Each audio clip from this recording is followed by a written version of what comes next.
Well, welcome back to iCkEdMeL, and we're going to be talking about Jelani Day, a 25-year-old that was an Illinois State University graduate student. He was working on his master's to be a pathologist. He wanted to be a doctor, and he went missing under some suspicious circumstances.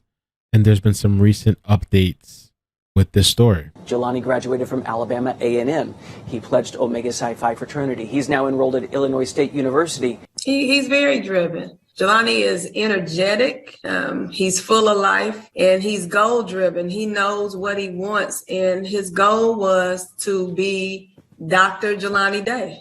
I'm very proud of Jelani because he's in this program that is very demanding. And while in this program, Jelani kept his GPA up. Jelani just did everything that I expected him to do. Jelani is just he's just a normal, growing up 25-year-old that was enjoying his life. He loved to have fun with his friends. He loved to travel. He was in school. He was studying to be a speech pathologist. He wanted to be Dr. Jelani Day. So this story takes place in Illinois, and he's a Danville native. And his family last spoke to him August 23rd, and he was last seen August 24th. Now, on August 24th, the missing flyer here, there was two sightings of him August 24th.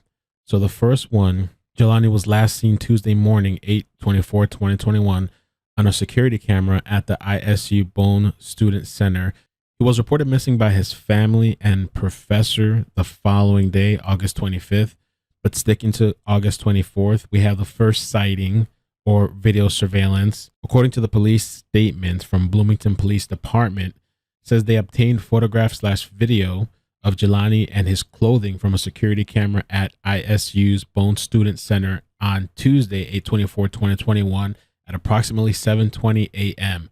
The photograph shows Day wearing blue button-up collared dress shirt, black pants, black belt, black dress shoes, and a blue face covering. In a following update from the police department, it stated that there was video surveillance. The surveillance camera footage shows Day entering a retail store called Beyond Hello in Bloomington, Illinois on Tuesday, 8/24/2021 at 9:12 a.m. However, this time when he's seen on camera, he's wearing different clothes, and he appears to be wearing blue Detroit Lions baseball hat, a black t-shirt, a unique graphic Jimi Hendrix band shirt, white silver shorts, and black shoes with white soles.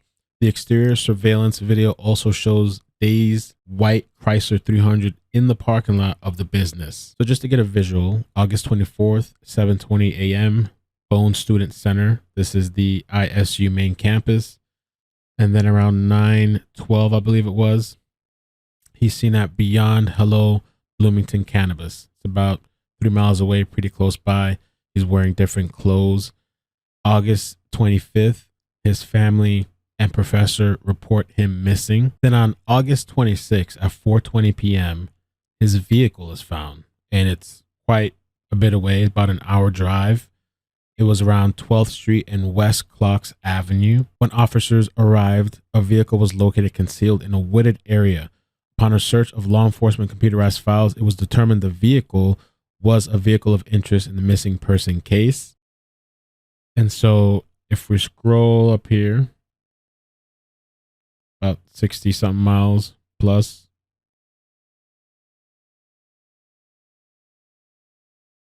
south of Illinois Valley YMCA, the vehicle is found in this wooded area.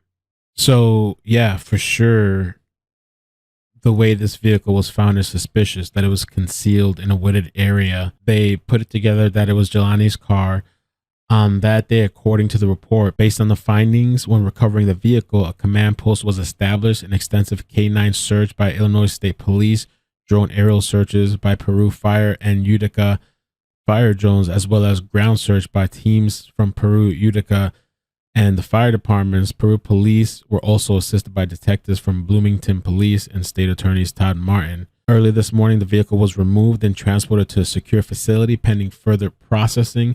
Bloomington and Peru detectives are asking for assistance for anybody that may have seen the vehicle or Jelani.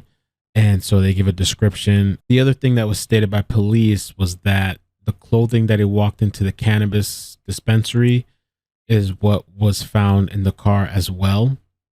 And so they didn't find anything on the initial search. Another search recovered male remains floating near the south bank of the Illinois River, approximately a quarter mile east of the Illinois 251 bridge. And so I'm not exactly sure. I know this is where the car was found here. And I'm assuming, because I see the Illinois River down here, somewhere along the bank. So the body being found, that happens on September 4th. And on September 6th, his mother and family submit DNA. Prior to them finding the unidentified body, that Jelani's wallet was found. It was found on some street. I'm not for sure exactly what the street was. There was an individual whom I don't know whom this individual was that claims to have seen an individual drop the wallet. Someone wearing red shirt or red shorts is unsure of what this person was wearing, but they didn't tell the police until, I don't know, several days after this wallet was found. There was his lanyard with his school ID was found close to the river where they found this unidentified body. And the body was just identified recently, September 23rd. On September 4th, a search team found a body in the Illinois River near Peru. The coroner told Bolden's family it could take several weeks or months to identify the body because of the condition. I'm going to do everything in my power to bring him home, and I'm not going to stop. I miss laughing with him. Jelani is the one I could tell jokes to. Like any joke. It could be anything. Everything's been hard, but the hardest part is just missing his presence. He's just not there. Jelani is one of 5 siblings, and their family is incomplete. Even though the 4 of us still have each other, he's our missing link. So we just haven't been the same without him. I want to listen in on this interview. She's done multiple. The mother has been very vocal. And I want to share what she said here about the whole situation of Jelani being identified and what they told her was the reason it was going to take long. The mother of missing Illinois State University grad student Jelani Day is wondering why his case isn't getting as much attention as that of Gabby Petito. Petito was reported missing September 11th. Her case has drawn national media attention and is being investigated by the FBI. Remains believed to be Petito were located September 19th and are currently undergoing a forensic identification. Day has been missing since August 24th. A body recovered September 4th from the Illinois River has yet to be identified. In this interview with Sarah Nardi, Carmen Bolden Day gives an update about her son's case. And this was obviously previously to the identification now. Case. It's at a standstill, in my opinion, since they found that unidentified body. It doesn't seem to me that they are pushing to continue to look for my son in the expectation that this unidentified body is him. The Bloomington police, who are still technically, it's in their jurisdiction in their case because Jelani's still out there and he's missing. So they should be assuming the role of finding him. They're hitting a lot of what they say are dead ends, so to say. I understand there are other crimes that they have to investigate, but it seemed like I only have this one detective, and I understand he has a life outside of his work. But once he stops, does that mean we stop looking for my son? So there's just a frustration. So are you being told by the Bloomington Police Department that this is an issue of manpower? I have been told that. I have been told, Carmen, if we had detectives, we would do A, B, and C, and D. So it appears to me that they don't have enough manpower. One day I'm being told that, and then one day I'm being told, well, we've got 2 and 3 detectives, and then I'm being told, well, we'll call you back. The coroner that's supposed to be working on this dead body, they needed DNA. The Illinois State Police did come out and they took the DNA samples, but then they also wanted dental records. I found the information that they needed. They are now telling us that that is at a delay as well because they don't have the chemical.